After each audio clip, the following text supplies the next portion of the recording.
Assalamualaikum warahmatullahi wabarakatuh. Kali ini saya akan menjelaskan unsur kebahasaan dari teks laporan hasil observasi. Konjungsi subordinatif adalah konjungsi atau kata hubung yang menghubungkan dua klausa atau lebih dalam kalimat majemuk bertingkat yang klausanya tidak sejajar. Pada kalimat majemuk bertingkat ini, nanti akan kita temukan klausa bebas dan klausa terikat, induk kalimat dan anak kalimat. Jenis-jenis konjungsi subordinatif cukup banyak. Di antaranya yaitu subordinatif tujuan, syarat, waktu, sebab, konsesif, dan lain-lain.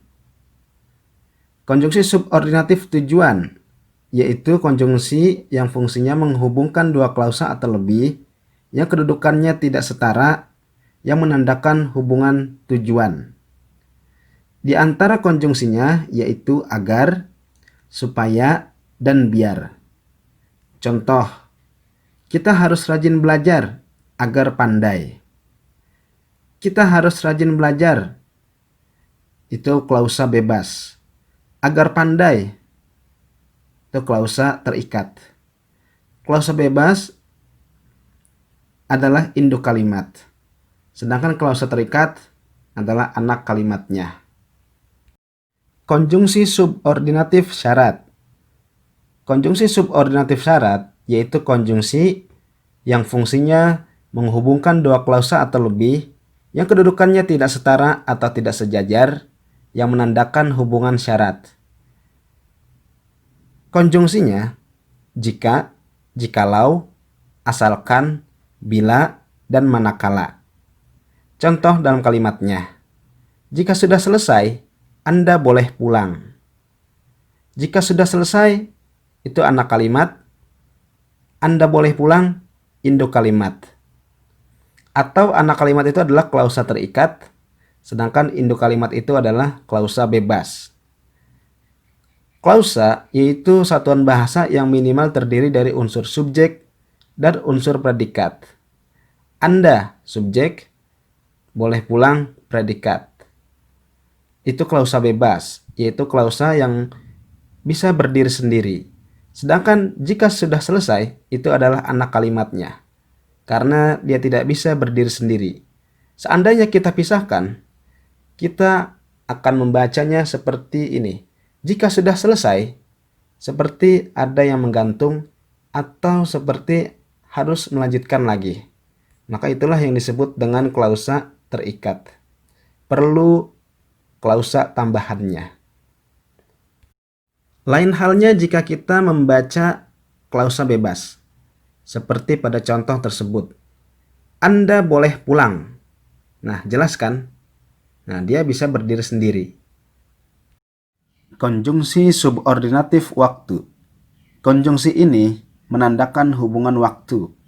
Di antaranya ketika, selama, sambil, sementara, selagi, seraya, tatkala, sewaktu, saat, sebelum, sesudah, seusai, sehabis, setelah, selesai, sampai, dan hingga. Contoh dalam kalimatnya, Budi datang ketika Sony sedang makan. Atau bisa kita balik, ketika Sony sedang makan, Budi datang. Di situ ada induk kalimat dan ada anak kalimatnya. Budi datang, itu induk kalimatnya, sedangkan ketika Sony sedang makan, itu anak kalimatnya. Konjungsi subordinatif pengandaian. Konjungsi ini berfungsi sebagai penanda hubungan pengandaian. Di antara konjungsinya yaitu andaikan, andai, seandainya, umpamanya, dan sekiranya. Sebagai contoh, aku akan membeli YZF R6 seandainya punya uang banyak. Atau seandainya punya uang banyak, aku akan membeli YZF R6. Aku akan membeli YZF R6 itu induk kalimatnya. Sedangkan seandainya punya uang banyak adalah anak kalimatnya. Konjungsi subordinatif konsesif. Konjungsi konsesif adalah konjungsi yang menyatakan adanya keadaan atau kondisi yang berlawanan di antara dua klausa atau kalimat. Kata-kata yang termasuk konjungsi ini adalah biarpun, walaupun, sekalipun, sungguh pun, dan kendati pun. Sebagai contoh, walaupun kaya, dia tidak sombong. Atau dia tidak sombong walaupun kaya.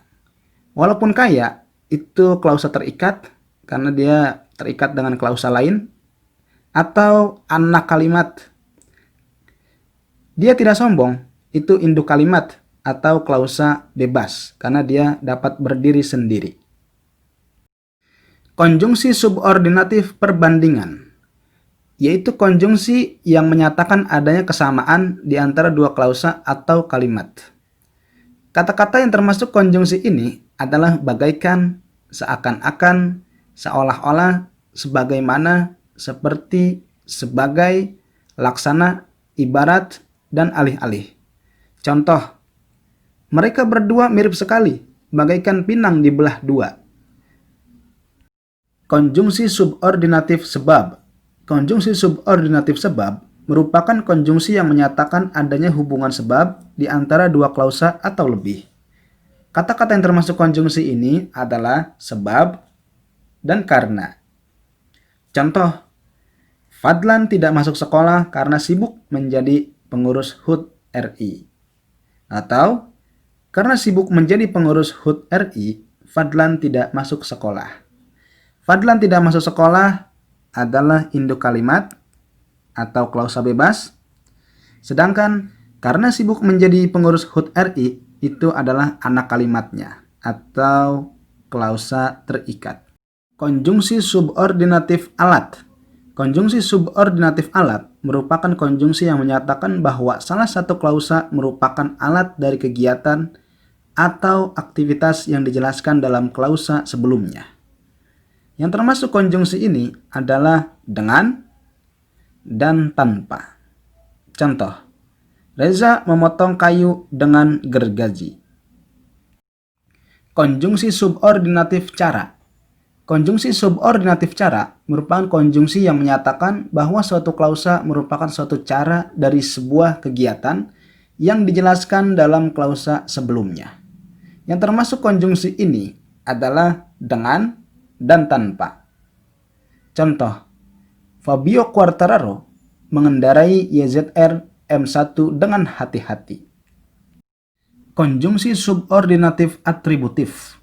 Konjungsi subordinatif atributif merupakan konjungsi yang menghubungkan kata atau klausa utama dengan klausa penjelas. Adapun kata yang termasuk konjungsi ini adalah yang. Contoh, orang yang memakai kacamata itu teman saya. Dalam kalimat itu terdapat dua klausa, yaitu klausa utama atau klausa bebas atau induk kalimat dan klausa terikat atau anak kalimat. Orang yang memakai kacamata itu adalah anak kalimat, sedangkan orang itu teman saya adalah induk kalimatnya. Konjungsi subordinatif komplementatif. Konjungsi subordinatif komplementatif merupakan konjungsi yang menerangkan bahwa suatu klausa merupakan pelengkap dari klausa sebelumnya. Yang termasuk jenis konjungsi ini adalah bahwa. Contoh, Rossi mengatakan bahwa kecelakaan terjadi karena ulah Johan Zarco. Rossi subjek mengatakan predikat dari kata bahwa sampai Johan Zarco adalah pelengkap, di mana pelengkapnya sangat panjang berupa klausa, ada subjek dan ada predikatnya di dalam pelengkap tersebut. Demikianlah pembahasan tentang konjungsi subordinatif. Mudah-mudahan kalian bisa memahami penggunaannya dalam kalimat, khususnya penggunaan dalam kalimat majemuk bertingkat.